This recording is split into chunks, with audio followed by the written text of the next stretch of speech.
Good morning. आज हम आधुनिक भारत के अंतर्गत इतिहास में देखेंगे कि गांधी जी का जीवन परिचय और उनका जो है दक्षिण अफ्रीका का सफ़र और कहां से उन्होंने राजनीतिक प्रारंभ किए थे। तो सबसे पहले उनके परिचय में देखेंगे कि गांधी जी का जन्म जो है 2 अक्टूबर 1869 ईस्वी को गुजरात के पोरबंदर में हुआ था।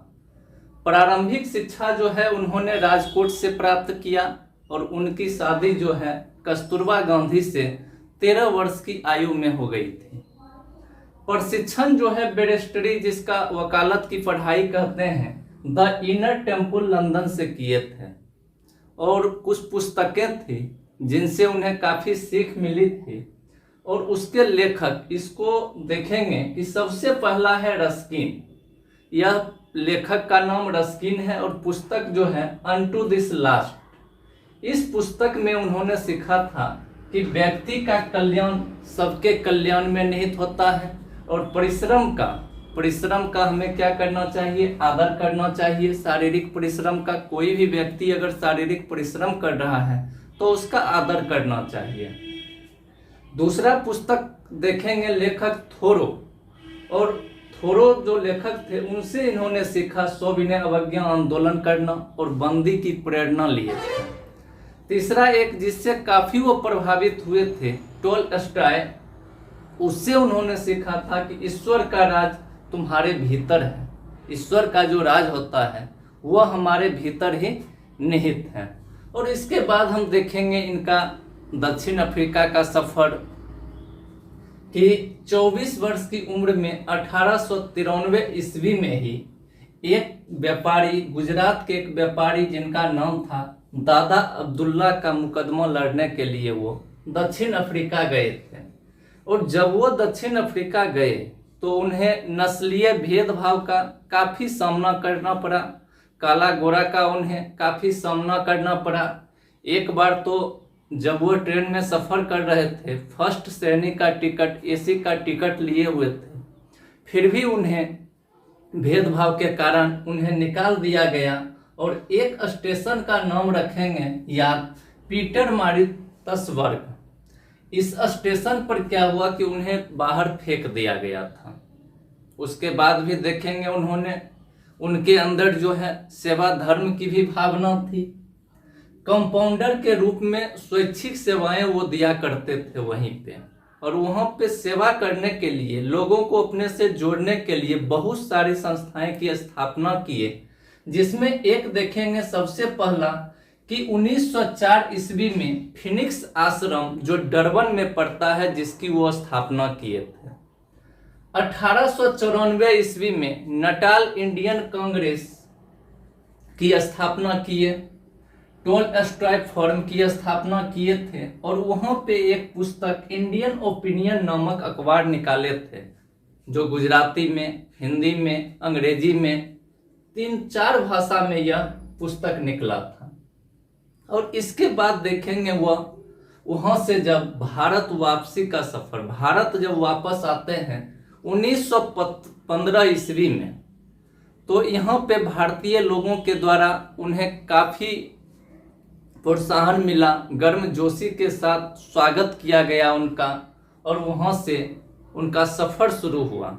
और जब वह सफ़र किए, सफ़र में गोपाल कृष्ण गोखले से उन्हें मुलाकात हुई और गोपाल कृष्ण गोखले को ही उन्होंने अपना राजनीतिक गुरु माना था।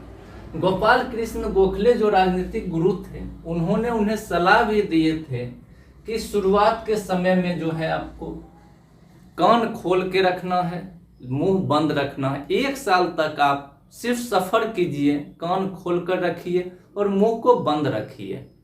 और इस बात को गांधी जी माने भी थे। उसके बाद देखेंगे जो अफ्रीका में भी सत्याग्रह शब्द का प्रयोग किए थे। तो भारत की जब बात करेंगे कि सत्याग्रह शब्द जिसका गांधी जी बार बार प्रयोग कर रहे थे, और सत्याग्रह शब्द को गांधी जी ने ही गढ़ा था। से पहले देखेंगे एक उनके भतीजा के बारे में जिसका नाम था मदन लाल गांधी।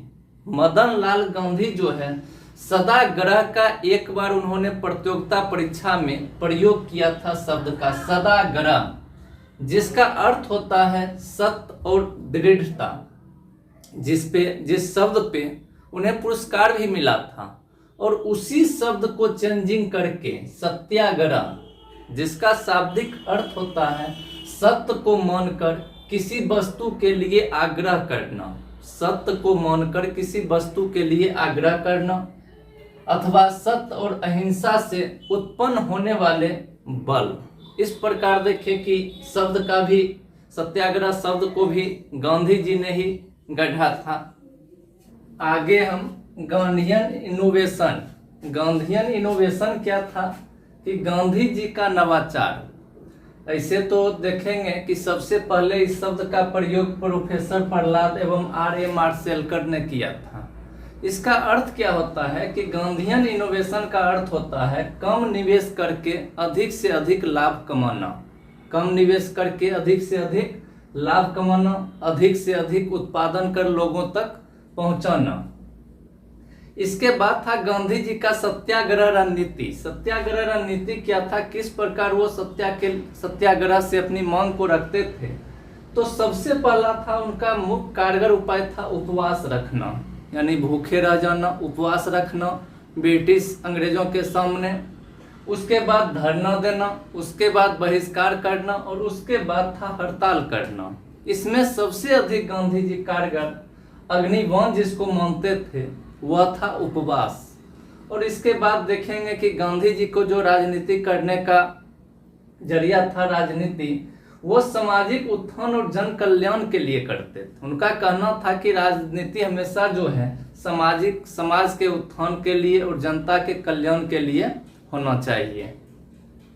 इसके बाद देखेंगे कि कांग्रेस का अधिवेशन, गांधी जी सर्वप्रथम जो है एक बार जब दक्षिण अफ्रीका से भारत लौटकर आए थे तो बीच में 1901 ईस्वी, उस समय कलकत्ता में अधिवेशन चल रहा था कांग्रेस का, और उसी अधिवेशन में वो सर्वप्रथम जो है पहली बार भाग लिए थे और उसकी अध्यक्षता जो है दिनसा वाचा कर रहे थे।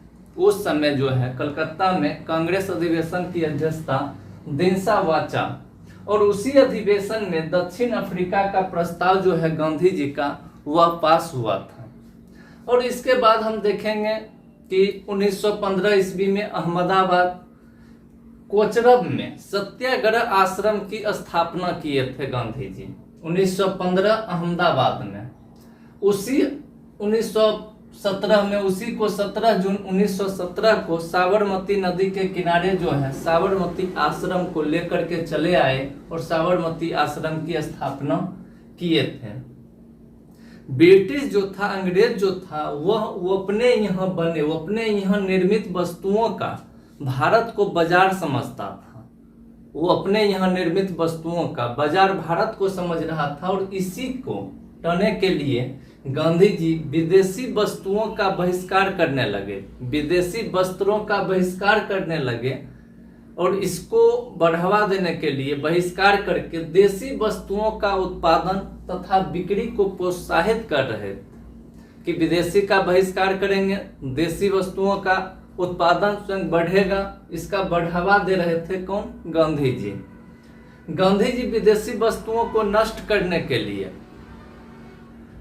उसको राष्ट्र में नष्ट करने को राष्ट्र के आत्मसम्मान से जोड़ते थे कि विदेशी वस्तुओं की बर्बादी ही उनके साथ सर्वोत्तम व्यवहार है। यह अंग्रेजों के साथ, ब्रिटिशों के साथ गांधी जी कर रहे थे कि गांधी जी विदेशी वस्तुओं को नष्ट करने को राष्ट्र के आत्मसम्मान से जोड़ते थे कि विदेशी वस्तुओं की बर्बादी ही उसके साथ सर्वोत्तम जो है व्यवहार है। किसके साथ? अंग्रेजों के साथ। यह हम भाग 1 को देखे हैं और आगे इसका भाग 2 को देखेंगे जिसमें उनके द्वारा किए गए सभी आंदोलन को देखेंगे, कब कौन सा आंदोलन किए थे। धन्यवाद।